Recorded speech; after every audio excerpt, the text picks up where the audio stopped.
Hi, and welcome to the Flex with Aaliyah. Thank you so much for tuning in. Again, remember, like, subscribe, share if you haven't already. And if you're a Mr. Beast fan, welcome to the party. Today, if you listened last week, we were talking about kind of the behind the scenes look at what we went through during the application process and all the nitty gritty things that went into it when we were in Vegas doing episode 0, which was a prequel to the Amazon show Mr. Beast. And a little note was that when we showed up to Vegas, we actually thought we were on the Amazon show, and they were like, surprise, no, you're not. You're fighting against 2,000 people to earn your spot for 1,000 contestant show. And we're like, what? And so that threw a wrench in the fire. And today I have Micah and Sam joining me. They are fellow contestants from Beast Games, friends that I made and met during Vegas. And we're going to talk all about the challenges that you saw or have yet to see in Vegas. So, spoiler alert, if you haven't watched it, you should watch it because we're going to talk all about it. So, welcome, Micah. Welcome, Sam. What's up, Aaliyah? What's up, Sam? Hey, y'all. Thanks for having us, Aaliyah. So we're going to start off by talking about the first challenge, and we're going to call it the Boulder Challenge. And picture 2,000 people just standing on the field of Allegiant Stadium, and we see this apparatus, and we're trying to figure out what it is. We kind of see a rope. We see a pulley system. We're like, are we going to climb it? It looks a little dangerous. I don't think they're going to have us climb it. And there's so much chitter chatter about it. And then when they announce it, they drop this curtain and there's this boulder. I think it says 10,000 pounds on it. And there's 5 lanes. And now we have to scramble to get into 5 lanes, but we were originally only in 4 lanes. And we're like, shit, what are we going to do with this? How are we going to do it? And the group started trying to figure out a strategy for it. And are we going to get the rope? How are we going to do it? And you saw some leadership evolve, some confusion, and different things started to happen. People were speculating. Now, just to kind of put things in perspective, we were not told anything ever until it was like need to know and when we needed to know it. So speculation was our only source of information, which wasn't even reliable. And honestly, I was surprised when the curtain dropped and there were boulders for 10,000 pounds each. Then we could kind of see what we were supposed to do. I was surprised that the speculation was overall correct. A lot of people were saying, no, look, there's a pulley system up there. There's a rope going down. There's this, that, and the other. It's got to be, we're lifting something. And I didn't believe them until I saw it. No, yeah, I'm in the same boat with you, Micah. I kind of knew we were going to be pulling something though, because I could see how tall the thing was, and then I could also see at the very top like the checkered finish line. I'm like, well, that's a checkered line. That means finish. So we're going to be pulling something up. Whether I didn't know what it was, because I know some people are speculating like, oh, we're doing tug of war, and I'm like, no, where? Like, with what room? Like, where are we going to do that? What? No, like, the speculation really killed me. Like, the whole rumor mill throughout like all the challenges. First off, I was cracking up because I do love the entertainment, but I'm like, how are y'all going to speculate on something you know zero information about? None. And we were always wrong. Everyone was always wrong, except that first challenge, but it's because they couldn't hide it very well, because it was very big. See, right before this, I had just watched the video with Mac where he had to do that obstacle course way up in the air where the walls fell down and then they lifted everything up. That's what I thought was behind the curtain, an obstacle course. I would have loved that. I would have loved that. Yeah, because you guys were in those groups. I mean, I was in the group. Sam and I ended up being in the same group, but we didn't know it because there were so many people in it. And if you listen to the podcast where I had Sam and Mike on, we talked about where we got divided up into letters, and then we got divided up into colored pennies, and those pennies were based off of this challenge, and that set the precedent for part of the game in Vegas. And they passed out jerseys, and now we have the teams. Now we know that there's 5 teams, and we were originally 4, now we're 5. And we're still trying to figure out what we're going to do. Is there going to be a puzzle? Some people were super convinced that there was going to be some kind of anagram or puzzle, almost like in Survivor, at the front. But then it was just a box of rope. And they had those masked people that look like they're from Squid Games walk out the rope. Because initially when people were strategizing, they're like, we got to get the rope out as fast as possible. We're going to have runners. Someone's going to take it, run all the way back. And if you get tired, we have a person who's going to relay in. And I'm not going to lie, that's probably how they were talking to, just like me, very bro-like. And and because then it was based on speed. The faster we get the rope out, the faster we can start pulling. And that didn't happen at all. We'll call them ushers, those Squid Game ushers, took out the rope, laid it down. We weren't allowed to touch it. And then the team started assessing, since now it's already out, we're just going to pull it. Now, if we have 400 people, because 5 teams, 400 people, that's the 2,000 people, the contestants. Now, that divided by the 10,000 pounds, people started doing the math. It's like, you don't really have to pull that much. It's about 20, 25 pounds that we're each going to have to pull if we're on the rope. And I know there were like pockets of groups because the rope was so long, you're spread out and they're trying to pass it down. I got really annoyed with some people because it was like, I'm leader 1, I'm leader 2. They didn't say that, but they were acting like it and talking down to people, which is extremely annoying. And at that point, we knew we were going to pull it, but they're like, we're going to like heave, ho, heave. Like once you pull, you move a hand forward. And the best part is that isn't what happened. When they said go, I'm pretty sure every team tried that. And then it was just, we're holding the rope and we're running back. And that's, I know how our green team did it. And I'm pretty sure orange and pink did it. The only 2 teams that really didn't do it were the yellow and the red team. And watching them, we were all done. It happened in a matter of like, 10 seconds or less?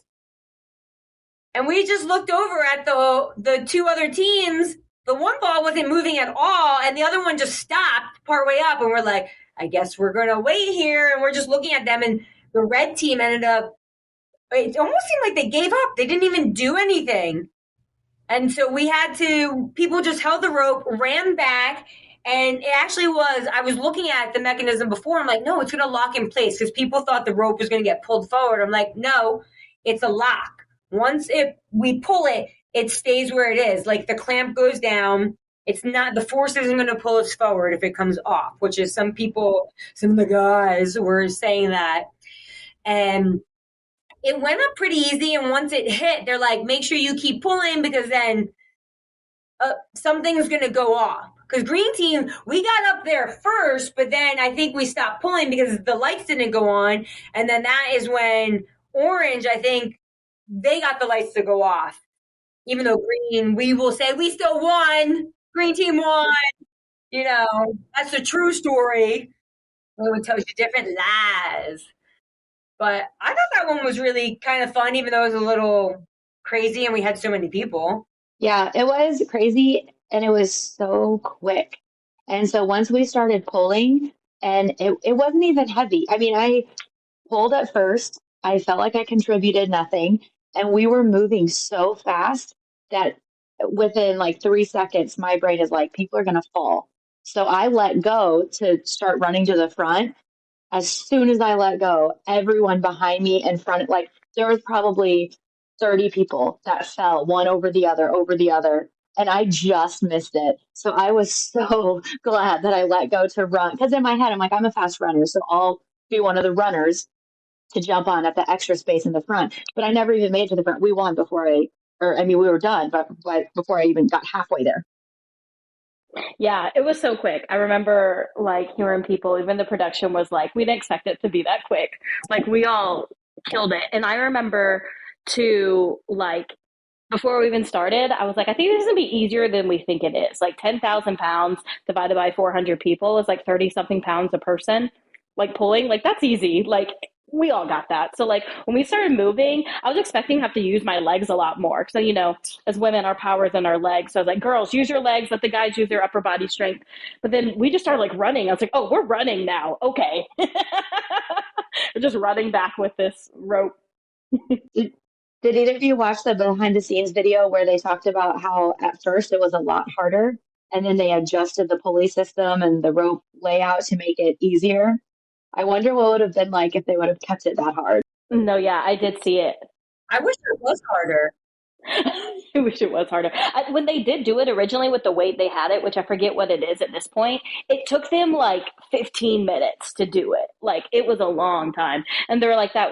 They were like, that's too long to keep people to want to watch, even if you like edit it and split it up. It didn't really require much. So I feel like if it was just either a little bit heavier or change the resistance on the pulley, because that's how it works. The more pulleys there are, the less load there is when you're pulling it. So I think it would just be, it would have been more eventful. All three of the teams, pink, orange, and green, finished like almost simultaneously.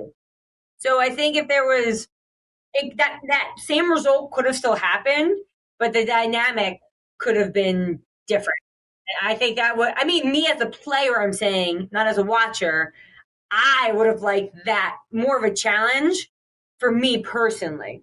So that was challenge one. That one was kind of fun, especially to get the jitters out and get going, and you're in such a big group. And we didn't lose. None of us lost. That was the funnest part.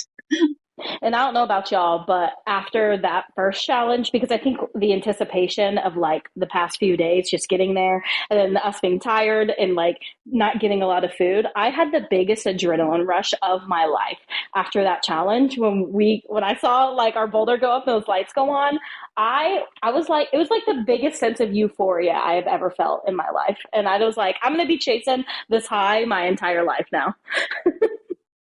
Yes, you were like, oh my God, I don't want to get out, whatever I do. And then once you knew kind of like the black sheep was going to be red, you're like, thank God I didn't get on that team.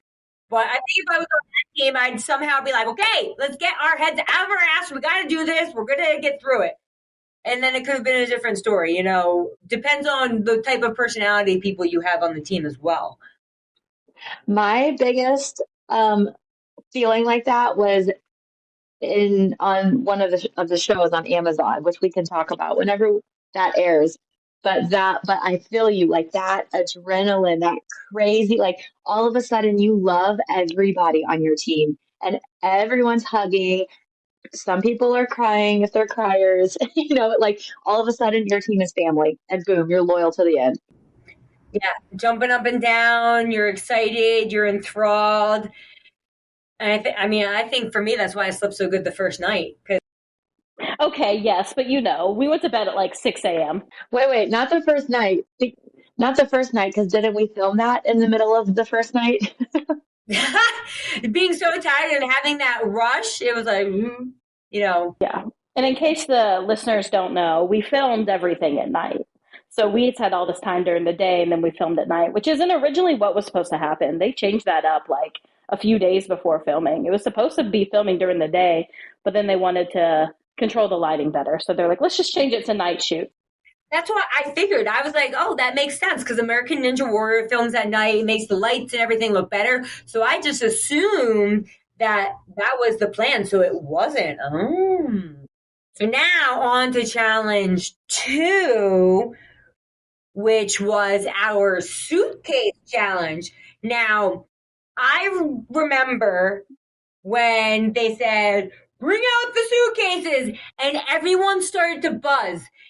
And now, if you listen to the first podcast where I said, I had never paid attention to Mr. Beast. So everyone's like, oh my God, it's the suitcase challenge. And I'm like, oh shit, what's happening? I don't even know what's happening, but everybody else seems to know what's happening. And so some people are trying to explain it that you either win or you lose. I'm like, oh shit, we're going to win or we're going to lose, but I don't even know what that means. And then I think it was very different, but similar concept to a game he's done in the past with Suitcase. So I don't remember. Do you guys remember how many he brought out? Yeah. So he brought out 400 suitcases because we're in groups of 400, and there were 350 safe and then 50 eliminated in each round. That's right. So we took our teams and we went up in our colored groups. So I think pink went first, and they're like, okay, you're going to go around the perimeter. Do not cross this line. And the suitcases are set up in a very grid style formation. And the goal is to run without hurting anybody else to a suitcase that says safe, especially if you want to continue. And how do you know which one's safe? They had the monitor up at the top display the grid and show where the safe cases were, which was depicted with a green color, and where the lose or get out ones were red. And so you want to try to get to a green one before someone else. And there was several reds, but obviously way more greens than reds. And it was that one was a little terrifying to watch, actually. I felt bad for some people. Yeah, no. People got wrecked during that game. So like the strategy obviously was like get a good spot on the grid and then like know where you are in the grid and then like count like what suitcase you need to go to. So it's all about memorization and knowing like where your placement is, right?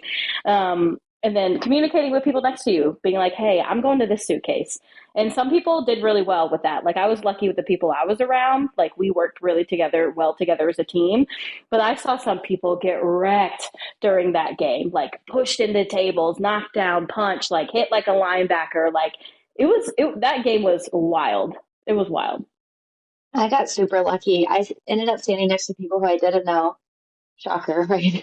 And I just remember his name was Bobby, and then he was with a group like on the other side of him, and we were kind of mapping out who's going where. And I'm like, okay, so what is available? Like, what, they have the numbers, so I wasn't going to argue with them, but like they already had it all figured out. I'm like, so which one's available? And Bobby's like, 4 down in this row, that one, or maybe it was like 5 down or something. Like 5 down, that one's available. I'm like, okay, so I got to go all the way down there. Da, da, da, da, da. And then he's like, okay, you take the first one, I'll take the fifth one. I'll get it. I'm fast. It's fine. I'm like, okay, cool, thanks. So I just had a step and I got it. No one went against me. It was just right there. I got super lucky. I think that was part of the social aspect. There were some people who were nice and you kind of worked with the people around you. There were some individuals who did actually want to leave. So they wanted to get a red case. And I wasn't really around any of those people, but I hear that they were like, I'm fine if I get a red case. I'm tired. I'm over this. I want to go home. But you definitely had people who really wanted a green case. And I just remember in the green group, man, these people got some balls on them, and I was like, you guys are just being dicks, because these people would jump in front of everybody else and almost like create a blockade. But then when somebody did that to them, they got up in their face, they were yelling, there was so much hostility, and it's like, what would you expect? You're treating this person like such and such, and now someone does treat you the same way, and you're like, this is the most disrespectful thing ever, but you literally just did that to a group of people. And so that was really annoying. And that little group of guys were like, we're going to band together. We're going on this side. So because I didn't want to deal with them, and I was like, they're not going to help anybody. I went to a totally different side. My strategy was like, well, the middle's wider. People kept getting tackled inside the middle in these grids because they were so narrow. I was like, well, if I can go up the middle, it was a little bit wider, and then I could memorize that whole row of cases. And there was a group that I was with, and we all were like, okay, I'm going to get this one. I'm going to get this one. We had an old lady. They're like, okay, she's going to get this one. So no one was going to go there. And then there was a guy who's like, I'm going to go for the first one. And then there was a woman next to him. I don't know her name. I know I didn't like her. She was someone who was very loud and complainy when we were upstairs doing something. And she could have been, she could have get off the show. That's fine. But so she didn't say where she was going. And I think in our group, we actually had like a false start. I think they said go and they actually made us go back and redo it. Because I remember us running, someone tripped over a table, and then they made us all go back. And now, like, you're nervous, you're like shaking because you're like, I gotta get there, I gotta get there. And you're petrified that the person next to you, you can't trust them, but you are trying to trust them because you had talked about it. And if you watch more of the game, that becomes a huge part of the whole show. Is like, can you trust these people? What moments can you trust them? When should you not trust them? And are you going to fuck them over? Because everyone kind of does it at some point, depending on how far you make it. And I remember we went, I got my case safe. All of us in that section got the case, except for there was this guy and that woman went for the same case. He called it, she went to it. And Mr. B said initially, we're not going to do any ties. But starting with the pink team, there ended up being so many people who went to the same cases that they did reviews. And he was a taller guy. I felt so bad for him because I didn't like her. She was shorter. So in the replay, her hand's actually lower. So she touches it first. And he was so positive that he got it. And that's when an older lady said, here, you can have my case. I'll take the red case. So you had some things like that where people called it and they didn't respect one another. But at some point that has to happen because that's the game. Yeah. And then the exciting thing was that worked for all three of the first teams that went, which was pink, orange, and green. And then red, not red because red got eliminated. Yellow, when they went, Mr. Beast was like, I hope you're paying attention. They didn't show this in the YouTube episode, but he actually said, I'm not going to show you the screen. And they were flipping out.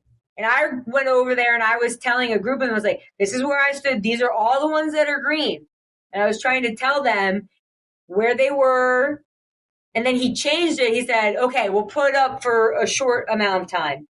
And which he did, which is what we see in the YouTube episode. And then that one actually he accidentally said go, but was talking to somebody else, and they went. Some people didn't go because they knew it wasn't the right signal to go. And then he was like, shit, oh well, I got to go. And then the other people went because now they had to catch up. I forgot about that. That was so unfair. I would have been pissed. I would have been pissed. If I was yellow team and that happened to me, I would have been so pissed. I would have been like, dude, like, no, make everyone restart like you did green. That's what I thought he was going to do. So I was so surprised that he didn't have them restart. And spoiler, all three of us got our green cases and moved on to the next challenge. And the next challenge, we no longer had our pennies. So now we were not on teams. We had no colors. So in the first one, we had to work together as a team. The second one, we worked against each other in the same group. And now we're all going against each other. And this is the flag challenge. And if you remember, Sam was saying she was kind of entertained by all the speculation. And I have to say that this one was hilarious to hear because people really thought it was going to be Capture the Flag. There's a guy who was like, I'm a pro Capture the Flag player. Yeah. And so we saw the flag, or like some people saw flags and that were numbered. So the speculation quickly spread that there are flags and they go up to high numbers. And so and we have 5 hours to think about what we could be doing with these flags. So our brains are running wild trying to strategize, even though we don't know what the game is. We don't know where we'll be standing, where we'll be playing, if we'll be in groups, anything like that. But we're still strategizing as if we knew these things. Right. I honestly, at that point, I was just listening to everyone else's speculation because I was like, we have been wrong on like everything so far, so that may be the boulder challenge. And I was like, I'm not going to waste my brain energy trying to figure out what this is. Like, I can't speculate with zero information. How are any of y'all doing this? It just made zero sense to me. So I was just listening to all of it, just laughing. I was just kikiing with myself and my other friends, being like, y'all, do y'all hear what they think we're doing? That's crazy. So the flag challenge, they were whittling us down more and more. And now they were going to whittle us down to 1,100. They were going to randomly place flags in this, we'll call it quote unquote play area, field of play. Mr. Beast or somebody would sound the horn, and only the horn was your go marker. You were not allowed to touch the line or cross the line unless you heard that. If you did, you were automatically eliminated. They had cameras on the line all the way down, so that way if they saw someone step over or touch it, they were told to leave. And so they would place them around this field of play, and we were stretched off. You're kind of in a group. I think I was surrounded by so many green people because you wanted to stay with this culture you created or the team that you kind of trusted because you're going to trust a stranger. And where I was standing, people were calling out numbers. So they were going to place number. You had to run out and grab the number, and that secured your spot into that 1,100. If you did not get a flag, you were automatically eliminated. And they did this for so many rounds. They didn't tell you how many rounds they were going to do, but they overemphasized that we're only going to put so many flags out. If you don't get a flag, you're eliminated. So don't run out right away. There's 1,100 flags. That's what they kept saying. So the first round, they only put out 10, and only 2 people got eliminated. I know they said 2 people got eliminated on the YouTube video, but I actually don't think anyone got eliminated, if I'm remembering right, because we were all like, they were like, whoa, they actually listened to us. Why aren't people getting out? It's like, well, you told us not to go. Yeah, I was so mad. Like they kept saying it. And I was like, literally shut up. That's the point. We want these people not to pay attention and run out there and then they're out. But they kept like for like 30 minutes before we even started. We have so many rounds. There's 1,100 flags. You don't need to go right away. And I'm like, no, you do. Too many times. I know those of us with brains were like, stop repeating it. Like, stop giving away the strategy. Stop it. See, I got so lucky again. I had another hero. This time it was Esteban. I was I was with a good group that did really good about like calling and taking turns and so on. But so I waited a few rounds and then I was up and so the first time I was up, a guy from not our group down the line came over, stood right next to me, called my flag. So I'm like, okay, well, I'm not going to go this time because I'm not going to beat him. So he went. That happened 3 times in a row. And just a random male, not part of our group, came over, put himself in the middle of our group next. Every time it happened next to me. So after 3 times of that, this other guy who was waiting for me to go so he could go, Esteban, he stepped up, and then this other guy came over. He's like, "I'm getting 497." I'm like, "No, I called it. I've been waiting. This keeps happening. I'm getting." He's like, "Well, we can race if you want. Like, you can go for it. I'm not stopping you. I'm just letting you know I'm going for it." And so Esteban on the other side was like, "Bro, if you go, I'm going. And I played soccer in college, and I'm going to beat you. So good luck." And so that guy's like, "Whoa, man, fine," and then disappeared. So thank you, Esteban. So I ran and got a flag, and I turned around to like thank him, celebrate, and the flag right next to me, no one went for it. So I'm like, Esteban, go, go. So he ran and got a flag too, the same round. Just no one went for that flag. I don't know why. Yeah, I lucked out too. I didn't have like a hero or anything like Esteban. Go out, shout out to him. But like the section I was in, like if we're staring at the field, I was kind of to the right, and we were communicating really well. Like we went multiple rounds with our little like group over there, where no one got out because we were just like calling the flag, people were going for it. Calling the flag, people were going for it. And my number was 483, so it was almost the halfway point, and that's when I started noticing like people's anxiety started like rising because like the further you go, the less flags there are, and there's still a lot of people back here. So I was like, okay, I got to go now before all communication breaks down, because it was starting to, like, I could sense it. And I know I'm not the fastest runner. I'm not a runner. I'm not a track star, but I can get places if I need to. So like the flag I got, it wasn't like right in the front. It wasn't like the first flag, but it was like the second flag furthest away. So it wasn't like, or closest away. It wasn't like the closest flag, but it wasn't like on the way to the opposite end of the field. But I remember before I went, we all were calling out our number, saying the flag, and all of a sudden, like a few people down, this one girl yelled my flag number, and I said, "Girl, I have been yelling that this whole time." And I said, "If you want to go for it, that's okay, but I'm going for it, and I will beat you." Knowing I probably wouldn't. Like, she looked way more athletic than me, but I was like just hoping the intimidation factor kicked in. And she's like, okay, fine. Yeah, just go for it. And I said, I already was. So, okay. Got my flag, and I ran back to the line, and I like strummed it like a rock star because I was so stoked. And we were so spread out that you couldn't see what was happening down the other side. You could hear, like, I was on the side where Sam was, and we were communicating really well where people weren't getting out. And we could tell people were getting on the other side, but we didn't know who, or, well, we never knew who, but like how many. And you had Mr. B's friends come over and like, this isn't going to work. Why are you, and trying to break down our system. And I remember being on the edge. A lot of the guys, and I wish if they didn't say that rule about don't go. I think a lot of the guys who walked up and were like, I'm going to go against this woman, which is fine. Technically, that's fair play. Some of the women will beat the men. I think a lot of the guys would have gone right away and actually been out if they weren't restating that over and over and over again. I think we did. Probably. We had to have. Because there was like a lot of flags. There was a lot of flags out. I know. There's a lot of flags out that round.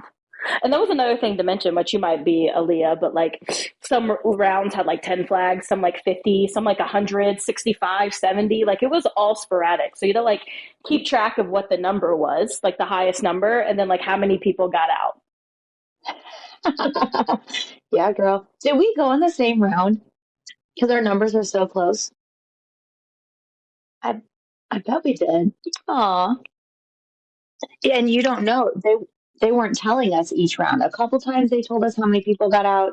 A couple times you could see, but most of the time it was so chaotic that you couldn't tell how many people got out. So you really don't know. Because you just knew by the end of it, 200 people needed to be eliminated.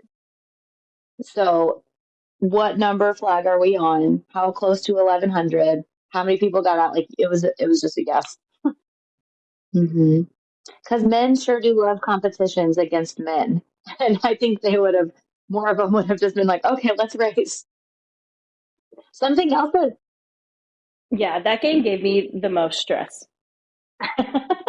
Yeah, no, that game definitely gave me the most stress out of all of them, because that running has never been my strong suit. Like I grew up playing sports, but I was never fast, and I don't have the best endurance. Like I'm a bitch with asthma, right? Like I'm an overweight bitch with asthma. So I was like, I really have to rely on like trusting the people that are around me. And that's why I waited like right until the halfway point. So I just wanted to see like if people were actually doing what they said they were going to do. Right. And like, it is a really scary feeling. Like when you're running and you're seeing people who you know are faster than you running past you and just hoping they're actually not going to take the flag that you called. Like they're actually running to the one they called. So like, I'm running and there are people running past me and I'm like, they could at any moment if they want just grab the one I'm going for.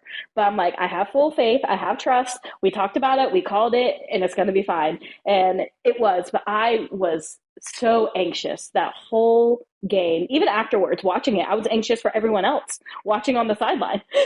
That was funny. Something else they didn't show was when Chandler was running around with the flag and they had to chase him. Yeah. Or the one where they put like 10K in the corner and was like, you can go get this 10K instead. Yeah. Do y'all remember that girl that got like decked like a linebacker by that dude and got knocked out?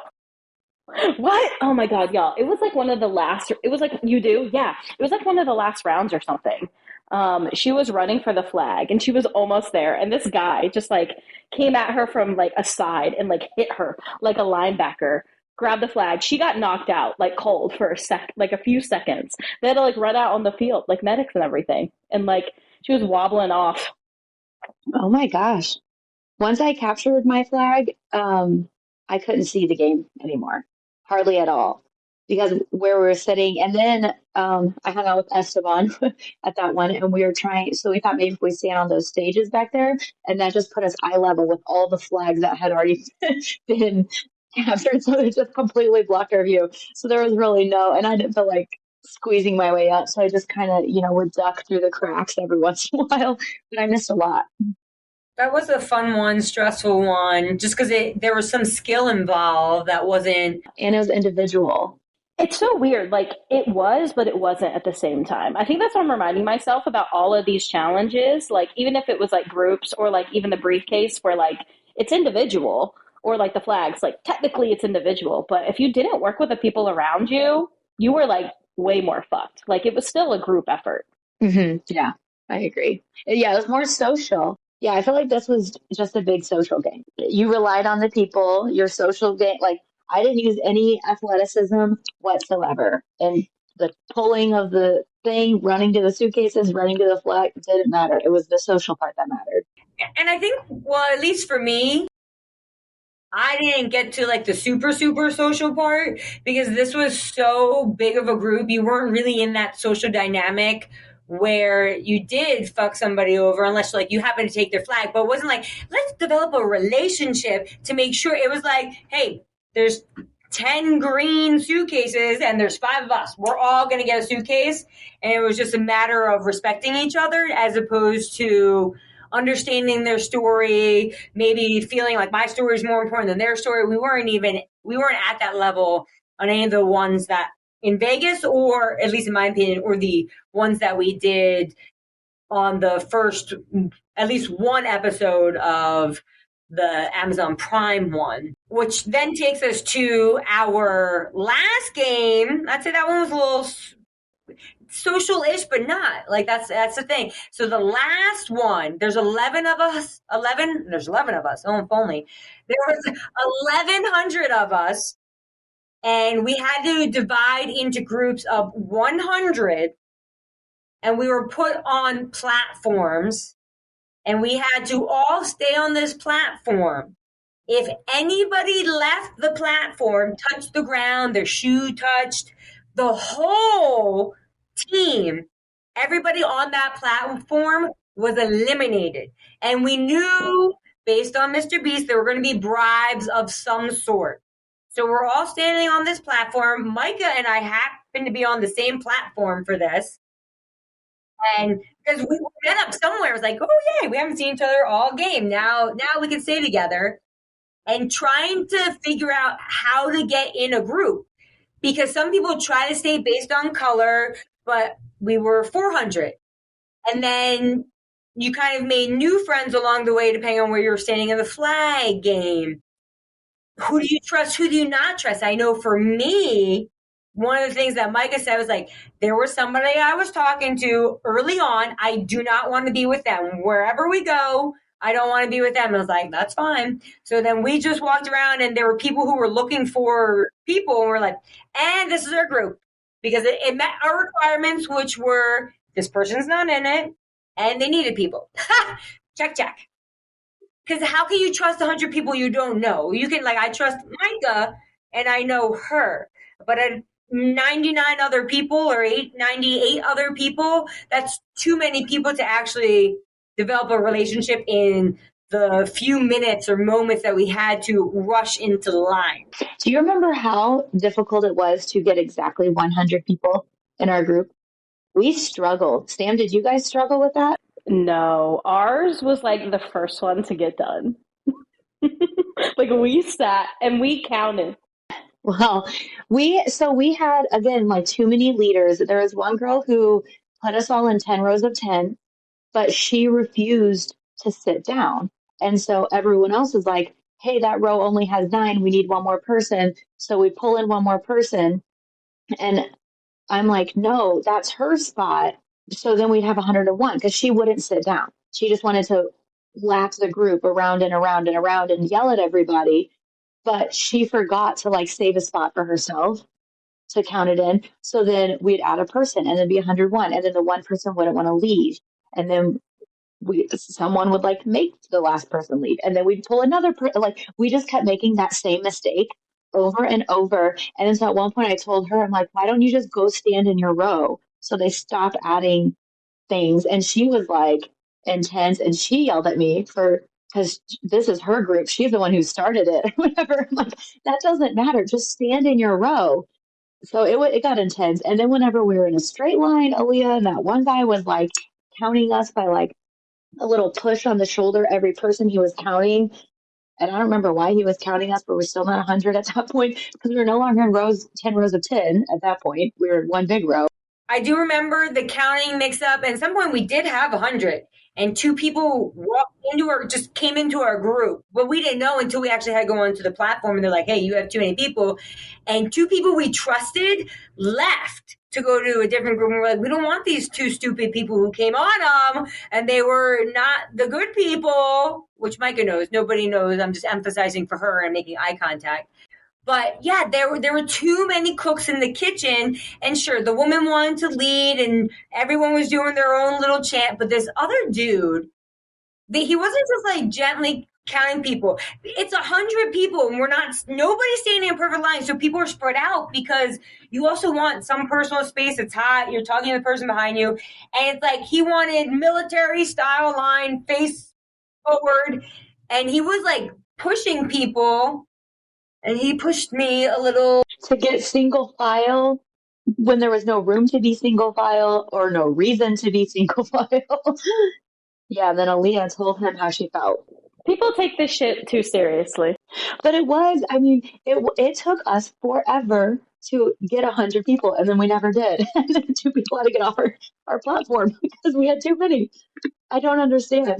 Okay. I think that happened to almost everybody because like ours was such a well-oiled machine. Like I was like, wow, this is dope. Like, and so I think we counted ourselves like 20 times and we had 100 every time. And then we're getting on that platform and they're like, y'all have like 3 extra people. And we're like, who are the moles that snuck into this group? Because we were like locked down. And then same thing kind of happened to Leah where a couple people who like we trusted left, but they like came up to me and a couple other people and they're like, look, I'm gonna leave, I'm gonna go to these other platforms to sabotage them. So so spoiler alert, this is the final challenge of the games in Vegas to get to the 1,000 people who are going to the Amazon Prime show Mr. Beast. We were talking about that. Oh my God, we're going to be standing here for hours. We're going to be here forever. There's going to be an insurmountable amount of time. And I was like, this is so boring. What are they going to do? And we're just listening to Mr. Beast and his friends chat. And we're like, okay, come on. And then he brings stuff out. And we're like, okay, yes, something's going to happen. And he tells us what these are. One's going to be $5,000. One's going to be $50,000. One's going to be $1 million. But we're going to start the timer for 5,000. If anyone takes it and steps off, your whole team's eliminated. So you're choosing money over all these people. And when you were picking your group, you're like, who wants to go all the way? Who wants to make it to the show? And a lot of the drive for some people were like, hey, you're going to get bigger and better things on the Amazon show. So don't jump now. And for the most part, you kind of were okay with the people until you saw them get a little shifty or inching close to the edge when he announced the million. Like, I don't trust these people. And there was a guy on our platform who Micah had said something to me. So then I asked him, I was like, so would you go for the million? He's like, I'm not saying I wouldn't go for the million. I was like, so you're saying you would? Well, I'm not saying I wouldn't. I wouldn't be surprised if he would have gone for the 50. And we actually had 2 people on our platform, someone on the other side who also was insinuating that he wanted to go. But I didn't know that till afterwards when my friends, Kelly, had told me. I was like, oh, man. But so he starts the timer for the 5,000. We don't even make it the 10 minutes before he's like, nobody wants this. Okay, reset the timer. We're going to go for the 50,000. The timer hasn't even started yet. And where I am, our platform, we're facing in.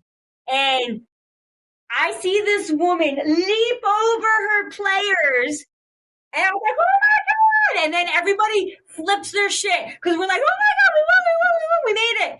And her team, I swear, if there weren't guards and security, they would have killed her. If they see her on the streets today, they still will. She jumped before the timer went, so it wasn't even for the $50,000 because the challenge technically hasn't officially started. Although there's rumors that he still gave her it. I don't really know, but that's what some of the rumors are. I hope he did. I heard she got like 30, but which is still good, but not the full amount.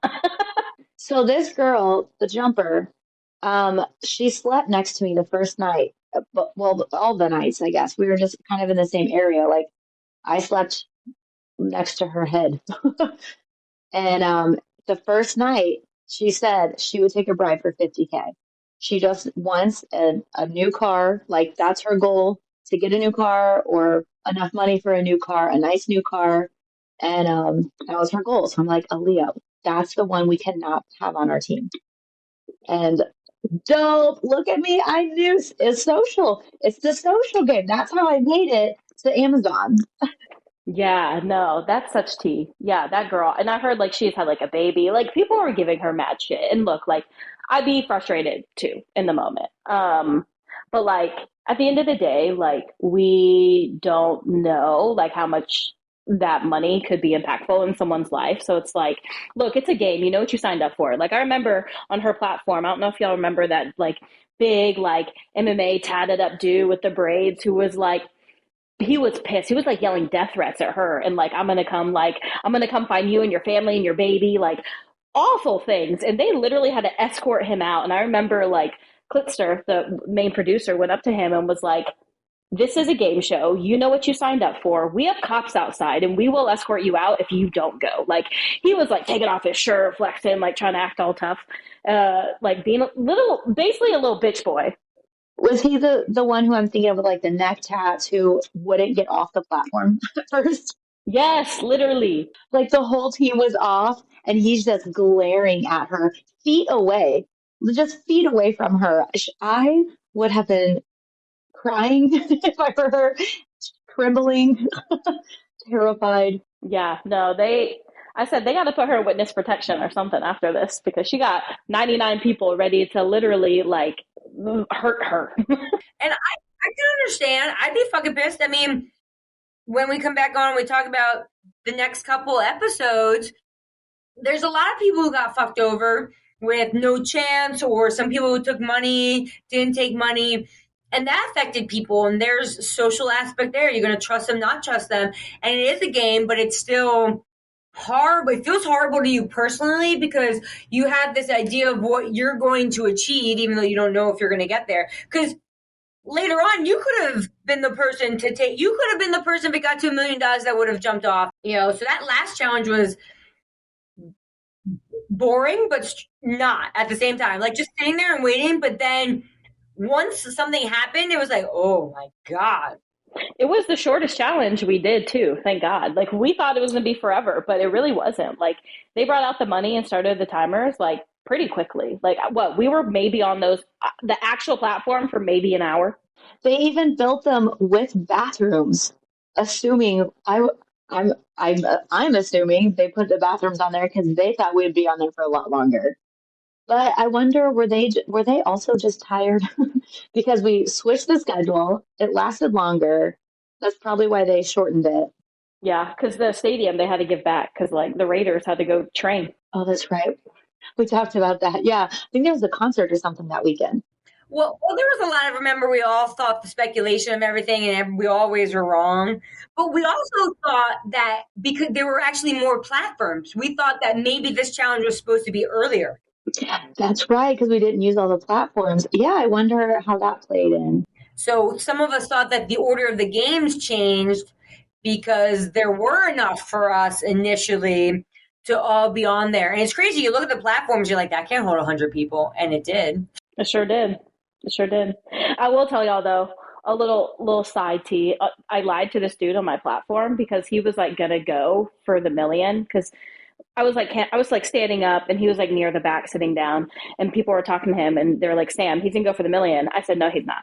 So I went to go talk to him. I was like, you want to go for a million? He's like, yeah, yeah. I said, well, they just said that it's whoever runs and touches it first, and we're way over here.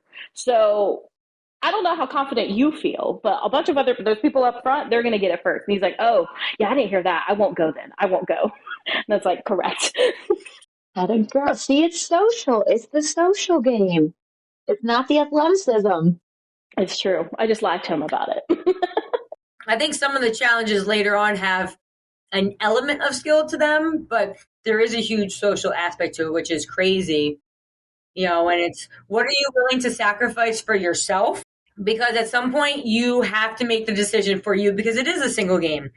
Some people can play that route, but it only works if everybody else kind of is playing the same way you are.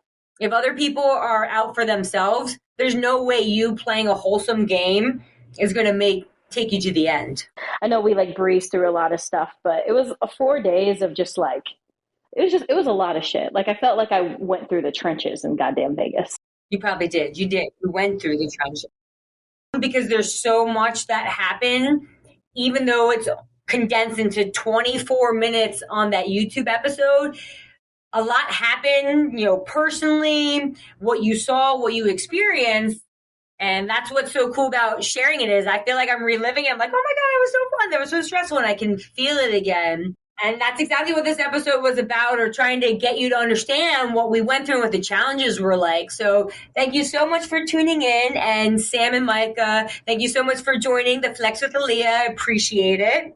Thanks for having us. It was fun to talk about.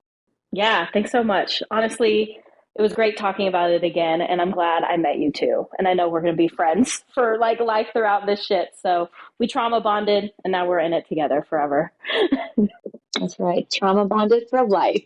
Yeah. If you like our trauma bond, like, subscribe, share, and check out our next one whenever we do it, because we're going to be talking about the Amazon one. Some more juice. We got some tea. You're going to want to know the behind the scenes. So thank you so much for tuning in to the Flex with Aaliyah, and we'll catch you next time.